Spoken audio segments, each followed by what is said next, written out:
মত আকবর আলী, আমি গোদরেজ সেক্রিফাইড কোম্পানির পক্ষ থেকে আইছি। ভাই তোমার নাম কি? মুশারফ আলী। মোশাররফ আলী।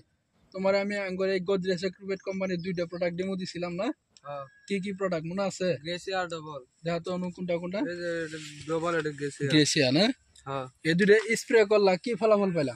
আগে বহুত স্প্রে করছি, পোকা আর ওষুধ, পোকা ছাড়া নেন গায়ে গ্রেসিয়ার মারাতে পোকা ছাড়ছে, আর ডবল মারাতে ফুল জ্বর আর আইছে। পোকা মারা ওষুধটা যে তুমি স্প্রে করলা, হ্যাঁ। কতদিন পর্যন্ত গেল স্প্রে করা? আর লাগে না 15 দিন। এর মধ্যে আর কোনো স্প্রে করো না? না স্প্রে করি নাই আর। আগে তোমার ক্ষেতের এরকম ফুল জ্বর আসছিল? না এনকা ফুল জ্বর যে ভালো আইছে, ফুল জ্বর আইছে এনকা, আগে ফুল জ্বর আসে না তো। ওষুধ দেওয়ার পরে ডবল আর গ্রেসিয়া স্প্রে করার পরে তুমি যে তুলা দিছো, কত কুতিরি উঠছিল বাগান? এখন তো বাগান ভালাই ওঠে, 120-30 কেজির আগে উঠছে 25-30 কেজি গিরি। এখন 120-30 কেজি উঠে। ভাই আপনি তো আসিলেন যেদিন স্প্রে করা হয়েছিল? সামনে দিছে, আগে পোহা আছিল, এখন পোহা নাই খেত। আর খেত ফুল জ্বর বাগানের যেটা প্রোডাকশন আগে থেকে বহুত ভালো হয়েছে।